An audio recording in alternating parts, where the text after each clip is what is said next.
여호수아가 아침에 일찍이 일어나 백성을 점호하고 이스라엘 장로들과 더불어 백성에 앞서 아이로 올라가매 그와 함께한 군사가 다 올라가서 그 성읍 앞에 가까이 이르러 아이 북쪽에 친치니 그와 아이 사이에는 한 골짜기가 있더라.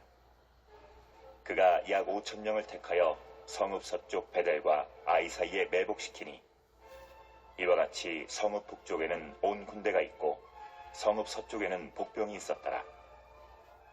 여호수아가 그 밤에 골짜기 가운데로 들어가니 아이 왕이 이를 보고 그 성읍 백성과 함께 일찍이 일어나 급히 나가 아라바 앞에 이르러 정한 때에 이스라엘과 싸우려 하나 성읍 뒤에 복병이 있는 줄은 알지 못하였더라.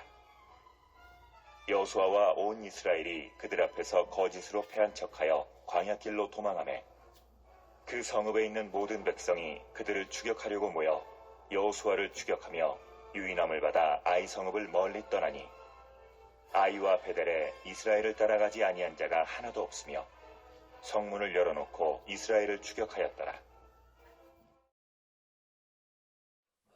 네, 우리 그 삼국지 다들 잘 아시죠? 중국에 위촉, 오 세 나라가 나오고 각각 이제 조조, 유비, 송권 그런 사람들이 나와서 이제 패권을 장악하는 그런 중국의 뭐 역사이자 또 소설책으로도 굉장히 유명한데요. 이런 말도 있다고 해요. 삼국지를 3번 이상 읽지 않은 사람과 뭐 인생을 놀아지 말아라. 그런 옛날 말이 있을 정도로 이 삼국지라는 것이 역사도 있고 중요하고 유명하지만 그 책의 어떠한 여러 내용, 시간이 많이 지난 지금도 좀 영향력이 있을 정도로 그런 역사와 또 책인 것 같습니다. 삼국지 역사와 내용을 뭐 다 보려고 하는 건 아니고요. 삼국지를 보면 전투가 많이 나옵니다. 전투가 있는데 방금 말씀드린 그 조조, 유비, 송권뿐만 아니라 우리가 굉장히 잘 아는 뭐 관우, 장비, 뭐 여포, 또 조조 장군 중에는 뭐 하우돈, 허저 그런 여러 장군이 나와서 군사들이 나와서 막 전투를 하고 전쟁을 하는데 아마도 삼국지에서 가장 유명한 전투는 그 적벽대전이라고 다들 들어보셔서 아실 겁니다. 영화로도 많이 만들어지고 중국 드라마도 있죠. 또 성을 공격하는 공성전도 있고요. 이런 전투에서 어떻습니까? 장군과 장수들, 직접 싸우는 이 사람들도 굉장히 중요하지만 전술과 전략을 짜서 지략을 막 펼치는 그런 공격법과 공성전 공략 등을 펼치는 이 책사들의 역할이 굉장히 중요합니다. 삼국지에서 우리가 잘 아는 책사는 누굴까요? 단연 제갈량. 뭐 제갈 공명으로도 아시는 분이 많은데 뭐 틀린 건 아니지만 사실 이제 공명은 호고요. 성이 제갈, 이름이 양. 그래서 유비가 이 제갈량을 자신의 편으로 들이기 위해서 3번이나 찾아갔다라는 고사성어, 삼고초려라는 말이 있을 정도로 이 제갈량을 자기네 편이 들이기로 굉장히 원했고 그만큼 제갈량의 지략은 당대의 최고였다라고 할 수가 있습니다. 뭐 이런 제갈량이 버금가는 책사들도 있습니다. 조조편에는 이제 곽가라는 인물이 있었는데 뭐 일찍 병으로 죽었고 이후에는 제갈량의 라이벌 사마의 또 제갈량에게 또 라이벌 의식을 느꼈던 오나라의 그 송권의 책사인 주유라는 사람도 빼놓을 수가 없습니다. 저도 뭐 잘 아는 것 같아 보이지만 사실은 삼국지를 책으로 봤다기보단요 게임으로 삼국지를 배워서 이런 인물들을 아는 겁니다. 그리고 제갈량을 또 도왔던 제갈량과 함께 유비를 도왔던 방통이라는 사람도 유명한데요. 뭐 군사가 나와서 공성전을 펼치고 막 전투를 하고 특히 장군들이 1대1로 싸우는 소위 그 일기토라고 하는 그런 대결 그것도 굉장히 흥미진진한데 이 한편으로는 이 제갈량 이런 책사들이 어떻게 막 전술을 하고 전술을 펼치고 또 지략을 어떻게 써서 전쟁에 임하는지 그런 전술 짜는 장면을 보면 그리고 그 전술이 그 전투에 아주 딱 맞아떨어지게 되는 것을 한번 보면 굉장히 그 전율이 느낄 정도로 짜릿하고 흥미진진한 모습을 우리가 또 볼 수가 있습니다. 처음부터 끝까지 그렇게 완벽하게 전술을 딱 짰는데 한치의 오차도 없이 딱 맞아떨어지는 순간 제가 가장 인상 깊게 기억하는 건 제갈량이 유비편에 들어와서 첫 전투를 벌이는데 조조군의 그 하우돈이 엄청난 군사가 쳐들어왔을 때 불을 이용한 화공법으로 그들을 다 사지에 몰아놓고 도망가는 그 길목에 관우 장비 좋은 장군들을 차례로 배치해서 병사와 모든 보급품을 다 없앴던 그 전술 전략, 이런 것이 딱 맞아떨어지는 것을 보는 사람도 굉장히 쾌감이 좀 있을 정도로, 그런데 꼭 이런 것이 아니더라도 우리가 내가 하고자 하는 일에 있어서 우리가 시간을 좀 두고 차근차근 계획을 좀 짜고 준비를 하고 이제 일을 시작할 때 어떤 그 계획과 준비한 대로 아주 잘 흘러간다면, 그래서 그 결과물이 정말 좋게 나온다면 그때의 기분은 어떻습니까? 정말 최고조에 달할 겁니다.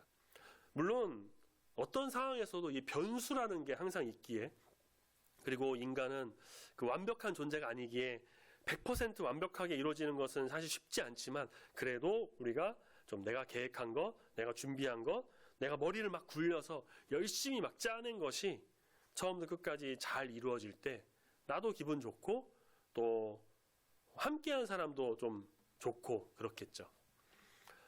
우리가 오늘 읽은 말씀 여호수아 8장에 보면은 여호수아와 이스라엘 백성이 그 아이성 전투의 첫 번째 패배의 아픔을 딛고 어떻게 전투에서 승리하는지, 하나님께서 이들을 통해 어떤 역사를 이루시고 하나님의 계획은 어떻게 이루어지며, 그래서 우리에게는 또 어떻게 일하시는지를 우리가 오늘 말씀을 통해 깨닫는, 은혜 받는 귀한 시간이 되기를 소망합니다. 유다 지파의 아간이 우리가 지난번에 말씀도 봤었는데요, 여리고 성에서 승리했던 그 전리품 얼마를 훔쳐갑니다. 그래서 이스라엘과 여호수아는 그것도 모른 채 하나님께 묻거나 제사를 드리지도 않고, 여리고보다 아이성이 작다라는 것을 이제 보고 얕보고 자만해서 적은 수를 공격했다가 참패를 당하고 맙니다.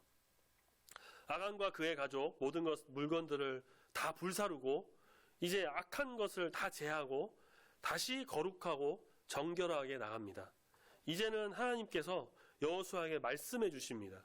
아이성을 어떻게 공격할 것인지, 어떤 방법으로 나갈 것인지를 아주 자세하게 말씀해 주시는데, 우리 오늘 본 말씀 조금 앞에 보면 3절 말씀에 여호수아가 용사 3만 명을 뽑아서, 그 전에 공격 때는 3천 명 되게 적게 나갔는데 이번엔 3만 명을 뽑아서 밤에 성 근처로 갑니다. 4절, 그 성 뒤로 가서 멀지 않은 거리에 매복하라고 하죠. 오늘 말씀 보니까 그 3만 명 중에 약 5천 명을 뽑아서 매복을 합니다. 그리고 여호수아 이스라엘 군대의 본진은 아이성으로 다시 가서 이제 전투를 하려고 하는데, 아이성의 사람들이 막 성을 나와서 여호수아 본진을 공격하려고 할 것이란 거죠. 아마도 아이성은 그 이전 승리에 취해서 이스라엘을 얕잡아 봤을 것이고, 너네 또 공격하러 왔네? 우리한테 졌던 것들인데 그들이 다시 와도 이길 수 있다라는 생각에 기고만장해 있었을 겁니다. 그래서 여호수아 군대가 와도 겁도 없이 성을 비우고 다 나와서 이번에는 완전히 박살을 내버리자면서 그렇게 나와 공격을 했던 거죠. 여호수아 본진이 멀리 도망갑니다. 그들을 성으로 멀리 이끌어냅니다. 그러면 그때 어떻게 하느냐? 전날 밤에 그 매복했던 군사가 비어있는 성을 점령하는 것이죠. 7절 말씀, 하나님께서 그 성을 주셨고, 그래서 군사들은 그 성을 불지르죠. 그 뒤에는 어떻게 됐습니까? 오늘 우리가 읽은 본문 말씀 14절에 보니까 아이 왕과 군사들이 복병이 있는지도 모르고 막 나갑니다. 정말 그대로 하나님 말씀대로 그렇게 나옵니다. 이스라엘 군사가 싸우려고 합니다. 그러자 여호수아 이스라엘 본진은 거짓으로 패한 척해서 도망갔다고 합니다. 그때 매복한 군사가 성을 점령해서 불을 지르는데, 그 연기를 본 여호수아가 이제 방향을 돌리는 거죠. 아이 군대를 공격합니다. 동시에 아이 군대는 어떻습니까? 성에 불이 난 것을 확인해요. 매복한 군사가 점령을 해버렸네. 이스라엘 군사가 또 그 성에서 나오는 걸 또 확인합니다.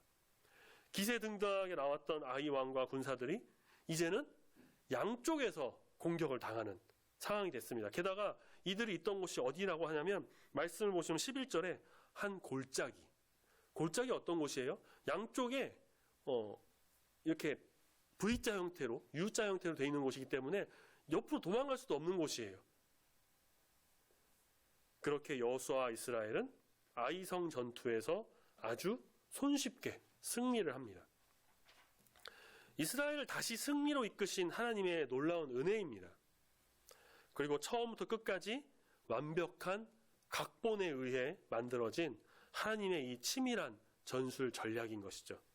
이전 패배로 침울해진 여호수아와 이스라엘을 다시 일으키신 완벽한 하나님의 전술이었습니다. 한치의 오차도 없고, 그래서 순종하며 그대로 행하기만 하면 이 모든 것이 일사천리이고 승리의 길로 가는 이 하나님의 전술. 앞에서 말씀드린 그 삼국지에서 볼만한, 아니 삼국지의 제갈량과 같은 지략가도 범접할 수 없는 그 위대하신 하나님의 그 모든 역사를 이루신 놀라운 승리인 것입니다. 전투에서 승리한 여호수아와 이스라엘은 이제 아이 왕을 비롯한 모든 군사와 사람을 다 사로잡아서 다 진멸합니다. 여리고성 전투 이후에 그 아간과 같은 범죄가 다시 일어나지 않도록 아주 철저하게 단속하면서 하나님의 뜻에 순종을 했을 것입니다. 좀 뒤로 넘어가서 28절 보니까 여호수아가 아이를 불살라 그것을 영원한 무더기로 만들었고 황폐하게 되었다라고 합니다. 이렇게 했던 것은 아이성 역시 가나안 지역 다른 성들과 마찬가지로 여리고와 마찬가지로 죄악으로 가득했었기 때문에 하나님의 이 거룩한 전쟁, 성전을 통해 모든 것을 없애버려야 했었던 것입니다. 그렇게 이제 이전에 패배의 아픔을 딛고 하나님의 은혜 속에서 여호수아와 이스라엘은 아이성 전투에서 승리하게 됩니다. 자, 그런데 오늘 아이성 전투의 모습은 바로 그 이전 전투인 여리고성 전투와 좀 사뭇 다르고 비교가 됩니다. 먼저 여리고성 전투를 우리가 한번 말씀을 이전에 보셔서 아시겠지만 다시 한번 생각해 보면 이들이 뭐 칼과 창, 방패 뭐 그런 것을 들고 나가서 막 치열한 전투를 한 것이 아니었고 하나님의 궤를 앞세워서 성 주변을 하루에 한 바퀴, 7일째에는 7바퀴 돌고 나팔을 불고 함성을 지르는 게 다였습니다. 그렇게 됐을 때 성벽이 무너져서 그야말로 그냥 무혈입성, 어떤 제지도 받지 않고 성으로 들어가서 그 성의 모든 사람을 죽이고 불태우고 그렇게 성을 함락시켰습니다. 자, 그런데 아이성 전투는 어떻습니까? 한 차례 패배를 겪긴 했지만 오늘 말씀을 보니까 하나님께서 여리고성 전투와는 완전히 다른 전술을 선보이십니다. 복병을 두고 본진은 공격하는 척하고 공격했다가 지는 척해서 도망가다가 성을 비우면 복병이 그 성을 함락하고 본진이 이제 다시 돌아와서 아이성 그 군대를 공격하는데 복병도 나와서 같이 공격하는 이 쌍방 협동작전. 기가 막힌 이 전략은 그대로 맞아떨어져서 아이성을 함락시키는데요. 이 두 전투에는 왜 이런 차이가 있을까요? 우리는 여기서 알 수 있는 것이 하나님이 우리에게 또 일하시는 두 가지 방법이 있다는 것을 알게 됩니다. 첫 번째는 여리고성 전투와 같이 일하시는 것입니다. 사람이 상상할 수 없는, 사람이 이해할 수 없는, 사람은 계획할 수가 없는 방법으로 일하시는 우리 하나님의 주권적인 역사인 것입니다. 여리고와 같은 큰 성을 함락시키는데 전형적인 공성전을 사용하지 않고 그저 성주위를 돌기만 하는 것이라고 그 누가 생각해 봤을까요? 그리고 그렇게 돌았을 때 성벽이 무너지고 그렇게 그 큰 성 여리고가 함락되리라고 그 누가 상상이나 했을까요? 하나님께서는 사람이 생각할 수 없는 방법으로 놀라운 기적의 은혜를 경험하게 하십니다. 사람의 계획을 뛰어넘어서 사람의 전술 전략을 넘어서서 누구도 범접할 수 없는 큰 일을 이루시는 분이 우리 하나님이십니다. 우리도 살면서 가끔 생각지도 못한 일을 경험합니다. 나는 분명 A, 좀 더 발전해서 B, 이 정도의 플랜을 짜고 생각했는데 이건 B, C, D도 아닌 X, Y, Z 같은 정말 생각지도 못한 일들이 일어나는 거죠. 성경에서 한번 예를 찾아보자면 요셉의 삶이 좀 좋은 예가 될 수 있을 것 같습니다. 요셉이 어떻습니까? 야곱의 아들로 아주 11번째 아들로 야곱의 사랑을 받으면서 편하게 지냈는데 형들의 시기로 애굽의 노예로 팔립니다. 형제들은 요셉이 죽지 않은 것을 알았지만 애굽의 노예로 갔으니 그렇게 고생하면서 힘들게 지내다가 결국 죽었을 것이라고 생각했을지 모릅니다. 야곱은 말할 것도 없이 그렇게 형제들이 그렇게 말했으니까 죽었다고 생각했겠죠. 그런데 어떻게 됐죠? 요셉은 보디발의 집에서, 감옥에서도 그 하나님의 은혜로 총무의 역할을 하면서 결국은 애굽의 총리가 되었습니다. 기적도 이런 기적이 없죠. 누가 감히 종의 신분에서, 그것도 애굽 사람이 아닌 다른 이방 사람이 애굽이라는 초강대국, 당시 초강대국의 총리가 될 것이라고 상상이나 했을까요? 야곱과 형제들도 마찬가지였습니다. 이들은 당연히 죽었을 것이라고 생각했던 이 요셉이 애굽 총리로 있는 것을 봅니다. 이것은 누가 일하신 역사입니까? 요셉이 잘나서 그랬을까요? 아니면 운이 좋아서 그랬을까요? 요셉이 자기 입으로 고백합니다. 흉년에 가족을 살리기 위해서, 다 먹이기 위해서 이것을 미리 아신 하나님께서 자신을 먼저 이 애굽에 보내셔서 모두가 살 수 있도록 하신 하나님의 은혜라고 그렇게 고백합니다. 사람이 감히 상상할 수도 없고요, 계획을 할 수도 없고요, 그런 놀라운 일을 우리 하나님께서는 이루신 것입니다. 우리의 삶에도 이런 일이 일어날 수 있습니다. 내가 상상도 하지 못했던, 생각조차도 못했던 일들을 이루시는 우리 하나님을 경험하는 우리 성도님들이 다 되시기를 소망합니다. 아멘. 그것을 제가 일일이 설명을 어떻게 표현을 할 수가 없죠. 각자에게 정말 놀라운 하나님의 은혜가 임하기 때문에 그것이 무엇이 될까요? 바로 나의 신앙의 간증이 됩니다. 그것이 나의 믿음의 고백이 될 수 있습니다. 이를 통해서 하나님께서는 영광 받으시고 우리 삶에는 우리 주의 형통하심이 임하게 되는 것입니다. 상상할 수 없는 우리 주님의 은혜, 우리 가운데 온전히 임하는 귀한 우리 성도님들이 다 되시기를 소망합니다. 아멘. 자, 그런가 하면 하나님이 일하시는 이 두 번째 방법이 있습니다. 바로 아이성 전투 전략과 같은 일하심입니다. 말씀에도 우리가 보셨고 서두에도 말씀드렸지만 정말 치밀한 전투 계획입니다. 감히 상상하기로는 이전의 패배까지도 미리 생각하셨던 게 아닐까 싶을 정도의 그런 전투죠. 아이성 군대가 한 번 승리한 것에 취해서 그 성도 버리고 막 뛰쳐나왔기 때문이에요. 모든 것 하나하나 다 하나님이 계획하신 대로였고요, 하나님께서 이끄시는 대로 다 이루어졌습니다. 사람의 머리로 충분히 이해할 수도 있는 것이었고, 하나님의 도우심으로 사람이 충분히 계획해서 실행에 옮길 수도 있는 그런 전략입니다. 하나님 이렇게 일하십니다. 때로는 이해할 수 없는 방법으로, 이게 어떻게 되는, 상상에서나 생각했던 방법으로 이끄셔서 기적의 은혜를 보이시기도 하지만, 때로는 어떻습니까?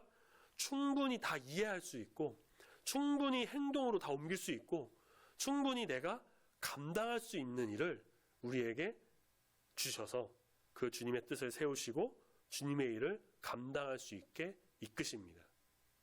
그 계획은 어려운 것이 없고요, 그저 하나님 하라고 하신 대로 해서 순종하기만 하면 모두가 고개를 끄덕이면서 그렇지, 다 할 수 있는 거였네, 나도 이렇게 할 수 있네 인정하면서 그렇게 나갈 수밖에 없게 되는 겁니다.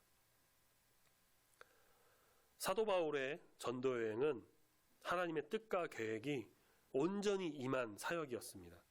바울은 자기의 욕심과 이익에 따라서 그렇게 움직인 것이 아니라 오직 성령의 인도하심 대로만, 하나님께서 말씀하시는 대로 움직였습니다. 동역자를 뽑을 때도 어느 지역에 가서 어떤 사역을 하든 하나님께서 그 계획을 이끌어 주셨고 그 모든 길 가운데 인도하셨습니다. 생각지도 못하게 막 뜬금없이 상상도 못한 일을 행하시는 것도 있었지만 그보다는 충분히 감당할 수 있고 사람이 이해할 수 있는 일을 이끄셨어요. 한 번은 바울이 아시아로 가서 복음을 전하려고 했습니다. 1차 전도여행을 마치고 1차 전도여행을 통해서 유럽 지역에 복음을 전했으니까 어쩌면 이제는 반대편인 아시아로 가려고 했던 것이 있었던 것으로 보입니다. 그래서 몇몇 학자들은 또 이런 이야기를 합니다. 만약에 사도행전 16장에 나오는 말씀인데요, 만약에 정말 이 사도 바울이 이때 아시아로 건너가서 인도 쪽이죠, 그렇게 복음을 전했다면 기독교 역사는 지금과는 완전히 다른 방향으로 흘러갔을 것이다라고 얘기를 합니다. 그런데 아시아로 가고자 하는 것은 바울의 의지였습니다. 하나님의 계획은 그렇지 않았어요. 하나님께서는 밤에 환상을 보이십니다. 마게도냐 사람 하나가 청하기를 와서 우리를 도와달라 라고 청하는 환상을 보여주십니다. 그 즉시 바울은 어떻게 했냐? 발길을 돌려서 마게도냐 유럽 지역으로 다시 향합니다. 하나님께서 저 사람들에게 복음을 전하라고 부르신 줄로 그렇게 받아들였던 것이죠. 바울이 전혀 막 이해하지 못하거나 이건 뭐 사람의 계획으로 나올 수 없는 아주 이상한 그런 것도 아니었어요. 하나님께서는 바울의 마음을 만지셨고 또 꿈을 통해서 그 지역 사람들에게 복음 전하는 것이 필요하다라는 것을 알려주셨고 그것이 더 먼저이고 그것이 하나님의 뜻과 계획을 이라는 것을 보여주셨고 그렇게 바울로서도 충분히 이해하고 받아들일 수 있는 계획하고 실행에 옮길 수 있는 그래 하나님의 인도하심은 바로 이런 것입니다. 우리가 전혀 막 상상할 수도 없는 그냥 아주 받아들이기도 좀 힘들고 뭐 머리 복잡하고 이거 어떻게 해야 되지? 이런 것도 있지만 그것보다는 우리를 향한 그 하나님의 뜻과 계획이 이 아이성 전투 전략과 같이 계획적이고 충분히 우리가 이해할 수 있고 다 하나하나 우리가 받아들일 수 있고 실행에도 옮길 수도 있는 쉽고 그런 것들. 하나님은 우리에게 이러한 은혜도 더해 주십니다. 이러한 은혜로 이끄십니다. 전능하신 창조주 신이신 우리 아버지 하나님께서는 충분히 우리의 수준과 이해를 다 아시고 그에 맞춰서 말하시고 계획하시고 이끌어 주시는 거죠. 이거는 정말 감사해야 하는 것이고 놀라운 하나님의 은혜인 것입니다. 왜냐? 신이신 하나님께서 우리의 수준에 맞춰서 모든 걸 다 해주신 것이거든요. 이러한 은혜가 우리 가운데 임하기를 소망합니다. 놀라우신 하나님의 뜻과 계획이 우리 가운데 임하여서 주님의 일하심을 경험하는 귀한 우리 성도님들이 다 되시기를 소망합니다. 아멘. 자, 하나님의 두 가지 일하심, 여리고성 전투와 아이성 전투와 그렇게 비교해서 한번 봤습니다. 우리 성도님께서는 어떤 하나님의 일하심을 좀 기대하십니까? 여리고성 전투와 같이 막 사람이 생각할 수도 없는 그런 기적과 같은 마술과 같이 상상 속에서만 펼치던 그런 일이 우리 가운데 막 일어나서 그런 놀라운 승리와 은혜를 주시는 그런 하나님의 은혜를 좀 일하심을 바라십니까? 아니면 아이성 전투처럼 모든 것 계획하셔서 주관하셔서 충분히 이해할 수 있고 깨달을 수 있고 하나님 말씀 그대로 그냥 행하기만 하면 놀라운 승리와 은혜를 얻는 그런 하나님의 일하심을 좀 바라십니까? 어떤 거를 좀 선호하시나요? 저는 어떤 일을 할 때 완벽한 계획자는 아니지만 그래도 좀 되도록이면 계획을 짜고 차근차근 진행돼서 특별한 변수도 없이 변수가 있을 땐 또 어떻게 할까 플랜 B도 좀 생각해보고 그렇게 진행하는 것을 좋아하는 편인데요. 그래서 그런지 오히려 반대로 하나님의 일하심 속에서는 좀 그런 여리고성 전투와 같이 내가 생각도 못했던 상상도 할 수 없는 그런 기적과 같은 일들이 좀 임했으면 좋겠다라는 생각도 해봤고 말씀을 준비하면서 그런 마음을 좀 가져봤습니다. 어떠십니까? 그런데 사실 중요한 게 있습니다. 따로 있어요. 중요한 게. 제가 하나님의 일하심의 두 가지 방법을 말씀드리면서 그 두 가지 중에 어떤 것을 좀 선호하시고 어떤 것을 기대하십니까? 라고 질문을 드렸는데 사실 이 질문은 잘못된 질문입니다. 중요한 것이 무엇인지 아십니까? 그 두 가지가 어떤 방법이든 기적과 같은 일이든 사람이 충분히 이해할 수 있는 계획이든 벽이 무너지는 일이든 삼국지 같은 치밀한 전술 전략이든 무엇이든 간에 중요한 것은 바로 모든 것이 다 하나님께서 일하신 것이란 겁니다. 어떤 방법이 중요한 게 사실 아니라 누가 그 모든 것을 이끄시고 역사하시고 일하시는가가 중요한 겁니다. 바로 우리 하나님. 지금 내 안에 역사하셔서 이끄시는 성령님의 일하심이 정말 중요한 겁니다. 내가 스스로 이렇게 하고 저렇게 하고 내가 막 좌지우지하고 내 맘대로 하고 하나님은 따라오시고 내가 하라는 대로 해서 그냥 조금 도와주시면 하면 돼요. 내 입맛대로 골라서 일방적으로 요구하는 그런 것이 아니라 우리는 어떤 방법으로든 간에 어떤 길로 역사하시고 이끄시든 간에 우리를 통해 일하시는 분이 바로 우리 하나님이시다라는 것을 명확히 알아야 합니다. 세상이 우리를 흔들릴 수 있어요. 사탄이 주는 마음이 들 수도 있습니다. 사람이 막 유혹할 수도 있어요. 우린 이것을 분별할 줄 알아야 합니다. 어떻게 할까요? 가장 기본이 되는 게 있죠. 자주 말씀드렸던 건데 말씀과 기도. 말씀을 통해서 우리는 하나님이 말하시는 것을 들어야 합니다. 막 몇천 년 전에 이스라엘 역사, 이스라엘 사람들에게만 말한 것이 아니에요. 이 말씀은 생명이 있고 진리가 있기 때문에 지금도 우리에게 말하면서 가르쳐주고 있습니다. 말씀을 통해서 여리고 전투와 같은 역사를 이루시고 아이성 전투와 같은 계획을 우리에게 보여주십니다. 기도할 때 우리에게 성령의 감동을 주시고 마음을 만지시고 깨닫게 하여 주셔서 하나님께서 우리를 통해 일하시는 것을 우리가 알아야 할 것입니다. 하나님 나라를 만들어 나가고 뜻을 세우고 주의 성도와 교회를 통해서 그 모든 역사하심이 이루어지는 것입니다. 세상과 사탄도 그런 게 할 수가 있어요. 그런데 그 속에는 말씀이 없죠. 기도가 없죠. 왜곡된 진실을 전하고 자기 이익을 추구하려고 하고 하나님 사랑, 이웃 사랑 없고요. 주기도문, 사도신경, 십계명 없습니다. 자기 마음대로 멋대로 해야 하는 것인데 그것이 처음에는 그럴싸해 보기도 해요. 좋아 보이기도 하고 먹음직스러워 보이기도 합니다. 그렇게 선악과를 따먹으면 죄로 인해 하나님의 뜻을 온전히 세울 수가 없게 되는 것이고 하나님의 계획에 참여할 수도 없습니다. 그러니 우리는 항상 말씀과 기도, 이 경건의 생활을 통해서 나 자신을 단련하고 깨져서 하나님의 일하심 속에 온전히 들어가는 믿음의 성도가 다 되어야 할 줄 믿습니다. 아멘. 제가 부교육자로 중고등부 청년부 사역할 때 학생들에게 많이 이야기했던 것이 하나 있는데 주일에 봉사하고 예배 드리는 거 정말 소중하고 중요하죠. 당연히 지켜야 되고 십계명에도 있기 때문에 그렇게 해야만 하죠.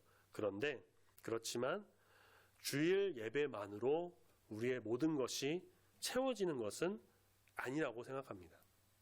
그와 동시에 뭐가 있어야 할까요? 개인적으로 말씀과 기도를 통한 경건의 생활이 꼭 있어야 된다는 거예요. 매일 말이죠. 이것은 중고등부 청년부 학생들에게만 해당되는 것이 아니라 주의 성도에게 모두 동일하게 적용되는 것이라고 봅니다. 주일 예배와 설교의 은혜로 그 말씀과 그 은혜로 일주일을 버티면서 지낸다?